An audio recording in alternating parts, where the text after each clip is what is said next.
You were a painting prodigy. After bringing a dragon to life with a final touch, you traveled to ancient times and became the only son of the Zhou family's scholar. Living off rent from family shops meant lifelong wealth and comfort. But at 6, you learned you were switched at birth and were only a fake young master in the Zhou family. So, you went from young master Zhou to Chen Xiren. Though the Chen family was richer than others in the village, they focused on farming and study. Everyone worked to support the eldest grandson Chen Jing, so he could study, and 6-year-old Xiaoren was no exception.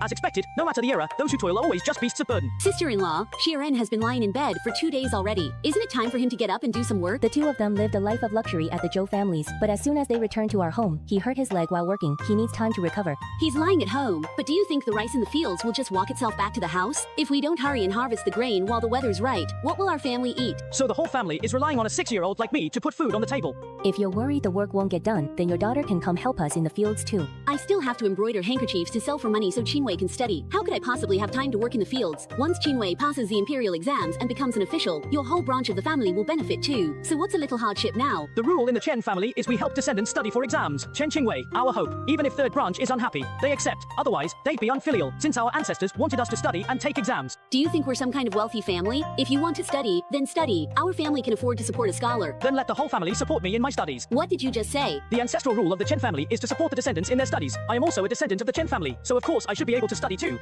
In this era, where all else is inferior and only scholarship is valued, taking exams is the only way out. Reborn, he won't support the main branch. What kind of dream are you having? My son has studied for over 10 years and is about to pass the entrance exam for scholars. You want us to give up on him to support you instead? Even if I were to train a cow, after 3 days it would know how to plow a field. He's been studying for over 10 years and still hasn't passed the scholar's exam. What's the point of continuing? That's what my sister-in-law thinks too. Mother, I will make you a noble lady, so we don't have to rely on our cousin. It had been 2 days since the shrimp man came back. This was the first time he called his mother. His love for the child instantly surged out from the bottom of his heart. But when she thought about how she toiled from dawn till dusk, and that her son would also end up as a farmer, her resentment was stirred up as well. Sister-in-law, our family rules never said that only the eldest branch's children could study. You've supported Qingwei for over 10 years, and now we're finally about to see the payoff. You want to give up now? The child doesn't understand. But sister-in-law, do you not understand either? In this family, the eldest branch is the absolute beneficiary, while the third branch is always the one being exploited. But this body is only 6 years old. Doing anything is difficult. I have to find a way to gain some allies. What are you all standing around here for? Is all the work inside and outside the house supposed to fall on me, the old woman? Mother, you're so determined, huh? Picking vegetables in the field isn't the same as you all standing here chatting. Humph, 8th grandma. Hey, don't you have a mouth? All you do is stand here with the child and let him scold you. It's eldest sister-in-law. Humph. What are you doing? Getting meat. Put the bowl down. What meat do you deserve when you just lie around every day? Your cousin puts a lot of effort into his studies, and your uncle works hard doing the accounts for the master every day. They're the ones who need to eat meat to keep up their strength. Both of you, put it down. Grandma is an elder. She should have her share of the meat in this household. Otherwise, if word gets out, people will think cousin's studies in the classics have all gone to waste. Chen Qingwei's brow twitched immediately. Scholars care deeply about reputation and integrity. As the saying goes, starving to death is a small matter, but losing one's integrity is a big one. We can't let our good name be ruined. Grandma, you should eat some meat. Dad has to work in the fields. If he doesn't eat meat, where will he get the strength? He needs to eat meat too. In an instant, the shrimp person picked up several more pieces and distributed them to a few people, revealing the bottom of the bowl. Are you a reincarnated starving ghost or something? Your chopsticks are always reaching for the meat bowl. You never seem to do any work, but you never miss a meal. Why is it that your main branch can eat meat, but we can't? The meat was bought with the money my parents earned, so there's none for you. The grain at home was grown by my parents too. You all eat it with such gusto, but when it comes to the meat you bought, we're not allowed to have any. Your main branch really has no conscience. Why don't we just split up the family, so no one takes advantage of anyone else? Why are we talking about splitting up the family? You can eat what's ours, but we can't eat what's your show. Does that make us a family? I brought back a whole slab of meat, and you only cooked this one bowl. Who is that supposed to feed? If the neighbors see, they'll think we can't even afford meat. Cook all the meat I brought back today, and serve it so everyone can eat their fill. After dinner, Chen Deshou and Madame Lu went back down to the rice fields under the moonlight. Madame Lu brought a basin of hot water to the bedside, called the servants to wash their faces, then quietly turned around and carefully lifted the lid of the clay jar in the room, placing 2 eggs inside. These eggs are for your future wedding, so don't tell anyone about this. You think you can marry me off with just the 2 eggs you stole?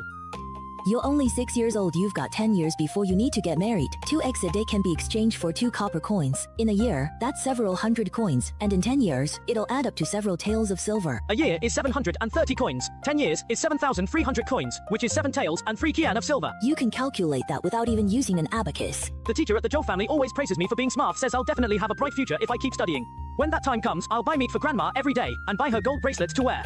Sai, your father couldn't even finish his studies back then, so you shouldn't get your hopes up either. Even saving money by selling roasted eggs won't be enough to pay for your schooling. If it can help you get a wife in 10 years, that's already good enough.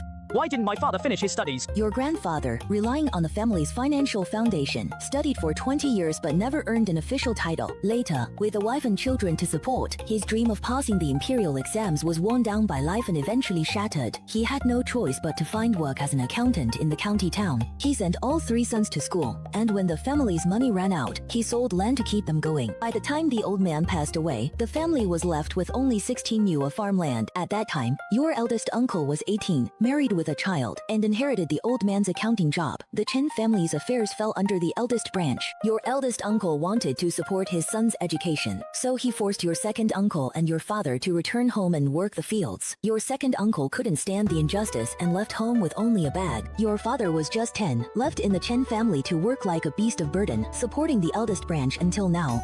He could even treat his own younger brother like the Chen Defu is truly ruthless. 8th aunt, if things keep going like this, our 3rd branch will never have a chance to rise.